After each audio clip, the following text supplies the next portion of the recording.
e descendo a escadaria antiga deste templo, já exaustos pela sobrecarga, vocês estão de frente àquela velha ponte de corda e madeira. O que vocês fazem? Cara, não vai dar. Eu tô com muita carga. Mestre, eu jogo os 2 sacos de moeda lá embaixo. Quem sabe eu consigo depois pegar nessa ribanceira. Eu jogo os 2 sacos e corro pela ponte. Eu não. Eu pego as minhas adagas e corto a alça das minhas mochilas. Jogo meu escudo pro lado, mas continuo com um saco de tesouro. Desse tesouro eu não abro mão. E vocês agora, de carga leve, vão correndo por essa ponte que dança pelo vento, serpenteia no meio desse abismo, mas não cede. No encalço de vocês, uma gritaria começa.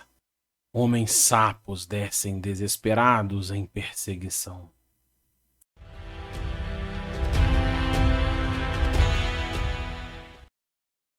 Salve aventureira, salve aventureiro, bom dia. Eu sou o Kiral e hoje a gente vai falar um pouquinho sobre carga e sobrecarga, uma ferramenta que eu acho muito legal, mas que muito mais do que muito legal, eu acho fundamental para o estilo de jogo, que remete à raiz do hobby. Se a gente pegar o livretinho original do Dungeons and Dragons, publicado lá em 1974, a gente já vê um registro da regra de carga e sobrecarga. Olha aqui. A gente tem carga leve, carga média e carga pesada, o deslocamento dos personagens envolvendo a capacidade de carga, que tem a ver com o valor unitário de uma moeda. Inclusive há o registro da massa de uma pessoa, né? Uma média aqui, para você ter esse parâmetro de julgamento que muita gente não usa, mas que faz diferença para você avaliar se uma corda suporta, se uma escada suporta, se uma pessoa suporta a outra, né? Consegue carregar. Então isso aqui também é muito legal. E aí ele traz o valor, né, da massa de diversos outros equipamentos, inclusive com exemplo, né, uma pessoa que está usando uma armadura de placas, um elmo, um escudo, uma adaga, soma-se isso tudo. Repara que ele, já no D&D original, ele não fica computando valores pequenos, ele simplifica nos equipamentos, nos miscelâneos, tá vendo? De uma forma geral. Ou seja, a mochila já está acomodada ali, valor de vela, tocha, ração, não é computado. Repara no exemplo dele, em que ele coloca todos os equipamentos mochiláveis no valor de 80, já no D&D original. E o que é esse valor unitário? É o valor de uma moeda. Uma moeda comum de cobre, de prata, de ouro, qualquer moeda, ela é, de uma forma geral, abstraída no valor unitário, que é um coin, né? Um CN, é o valor de uma moeda. E tudo é então atribuído em relação a essa referência. Se você quiser saber esse valor em massa, cada CN, né, cada moeda, pesa aproximadamente 50 gramas. Então você faz essa conversão rápida. De uma forma geral, 1 quilo teria 20 CN, né, se você fizer essa conversão. Isso para você entender mais ou menos o qual seria a projeção de equipamento disso. E isso tem muito a ver com a proposta original do Dungeons and Dragons. Como o próprio nome fala, Dungeons and Dragons é um jogo de dragões e masmorras, dragões e covis, dragões e cavernas, né? Ele remete à ideia de criaturas e os seus labirintos, os seus covis, o submundo, que é muito tá muito alinhado a essa proposta de você explorar ruínas antigas, templos antigos, civilizações que ruíram, e o ponto de experiência está atrelado a esses tesouros, né? Essa é a proposta original do Dungeons and Dragons. Então, tesouro, carregar equipamento, tem tudo a ver com a experiência, porque um ponto de experiência vale uma peça de ouro. Então a experiência do jogo é computada em peça de ouro e uma unidade de peça de ouro é a unidade de referência para massa. E isso está tudo muito bem alinhado com o estilo de jogo proposto originalmente. Essa é a sacada, né? Então, se você bater aí encumbrance, né, que seria a tradução para sobrecarga, para as regras de carga e sobrecarga na internet, eu captei alguns só para ilustrar o nosso debate. Eu vou fazer a tradução aqui, mas olha o exemplo. Tem alguns memes, né? Encumbrance, joga aqui em cima, né? Joga tralha aqui porque ninguém usa essa regra. Então, ou seja, pode pilhar de equipamento que ninguém vai usar. Tem outros, tá? Vou dar um outro exemplo aqui, ó. Encumbrance, quem precisa disso, né? Who needs them?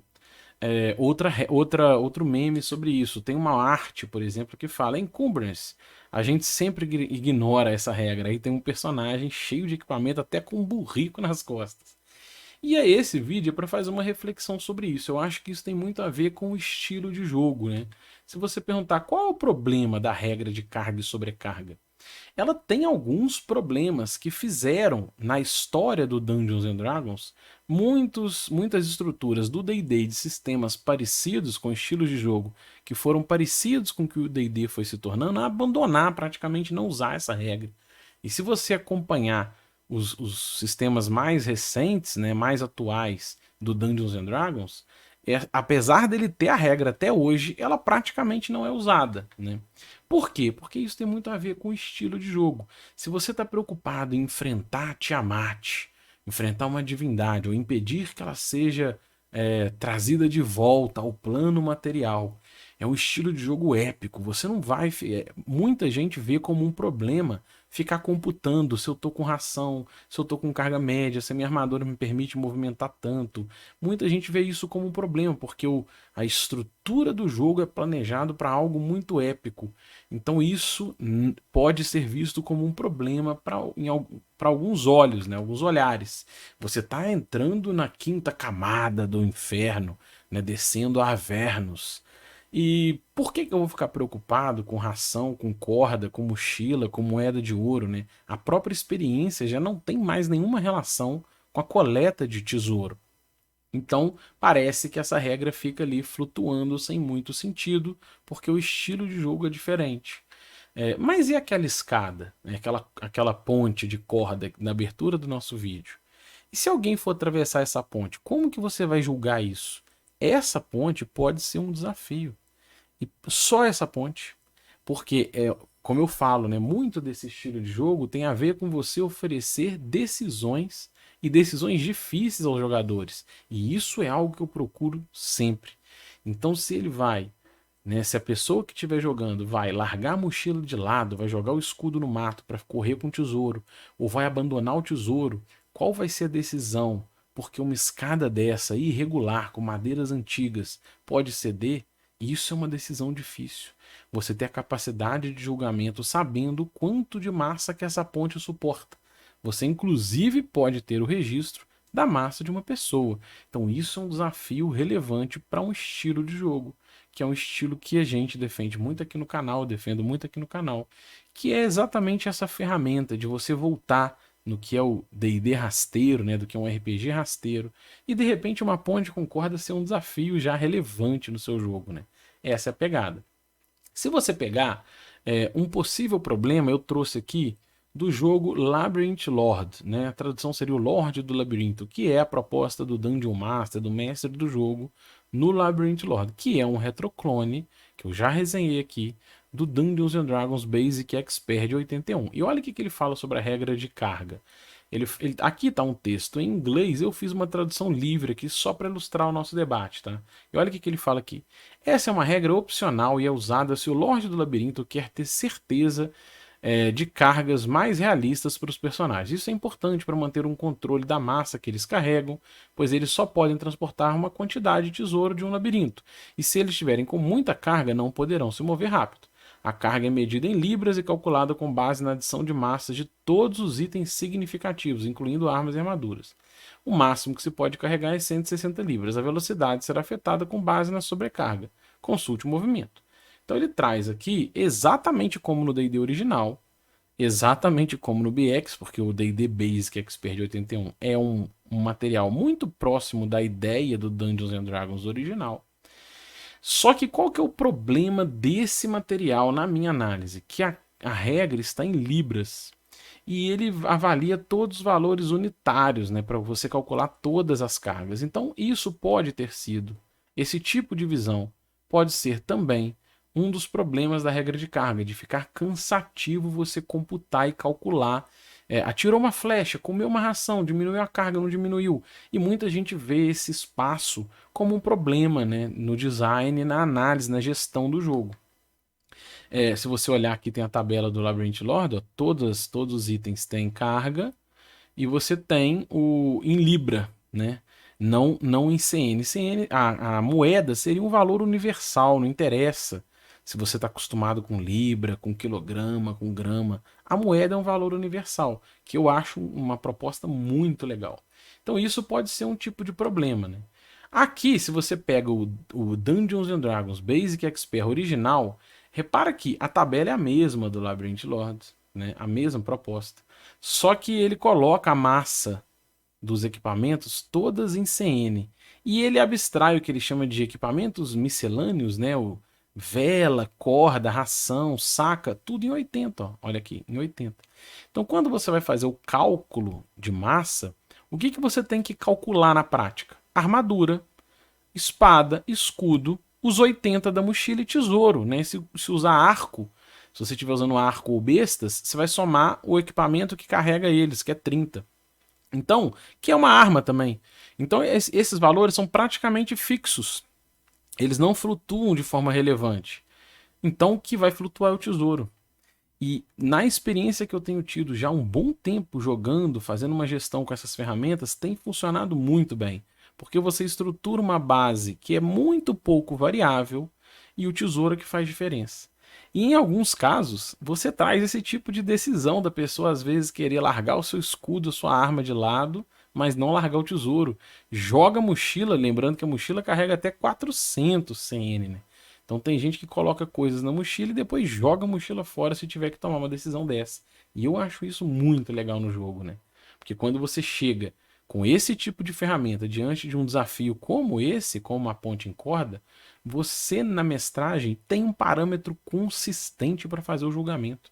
Você sabe quanto ele tem de carga, sabe quanto essa ponte suporta, você tem que preparar, né? Quanto que essa ponte suporta? 5.000 CN.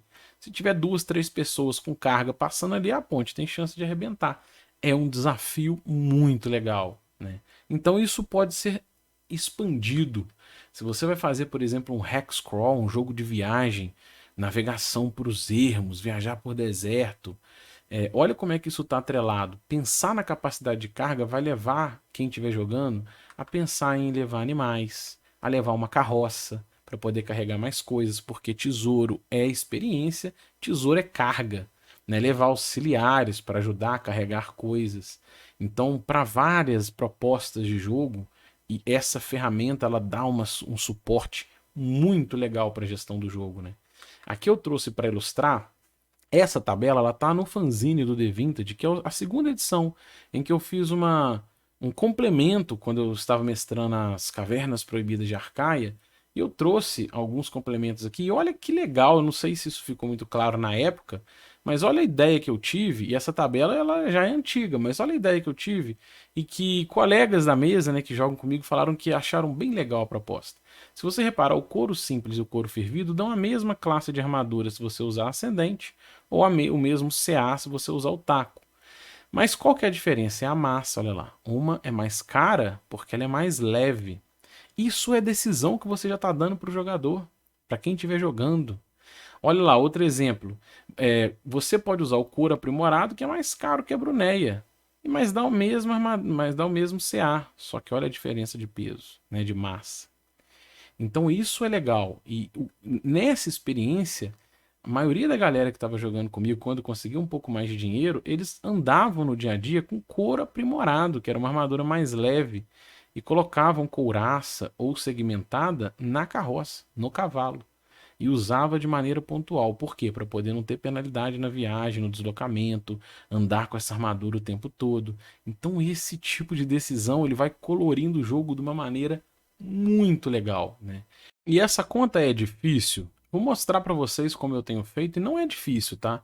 Aqui eu trouxe a tabela do Old School Essentials, que é um retroclone, já apresentei muito vídeo aqui, que é um retroclone do Dungeons and Dragons Basic Expert. E olha como que ele aborda. Ele dá duas opções para você trabalhar a regra de carga no jogo. Uma delas ele chama de opção básica, opção simples, né? E a outra opção detalhada. A opção simples, você vai computar só tesouro, tá? Só a carga do tesouro e armadura. Então, uma pessoa que está com armadura leve e o tesouro, ele, né, o limite de tesouro que é atribuído, ele vai se movimentar com uma penalidade. Se tiver de armadura leve, uma outra penalidade. De armadura pesada, uma outra penalidade. Então, você só vai levar em conta armadura e tesouro. Isso é uma simplificação, uma abstração, se você quiser uma conta rápida. A outra proposta, que é a que eu uso, é a original do Dungeons and Dragons. Desde o D&D original ele já abstraía, mostrei lá, né? 80 CN na mochila, né? O que é mochilável, que a gente fala brincando aqui. Você vai colocar ali sacos, corda, ração, né? Lampião, tocha, para você não precisar ficar computando e registrando miudezas. Você abstrai em 80, a mochila vale 80. Esses 80 são somados aos equipamentos mais relevantes, armadura, escudo, espada, e ao tesouro, né? Essa é o padrão que eu tenho usado e funciona muito bem. Tem funcionado muito bem, é fácil de fazer a gestão, porque a principal variável é o tesouro. E em muitos casos você dá uma decisão difícil para a pessoa ficar com o tesouro ou ficar com equipamentos, né? Cortar as cordas da couraça, largar a couraça para trás para poder fugir mais rápido. Isso é super legal. E é isso. Se você gostou, se inscreva no canal, deixe um like, compartilhe esse vídeo e, acima de tudo, comente, porque o grande objetivo do canal é trocar XP. Um abraço e até o próximo vídeo.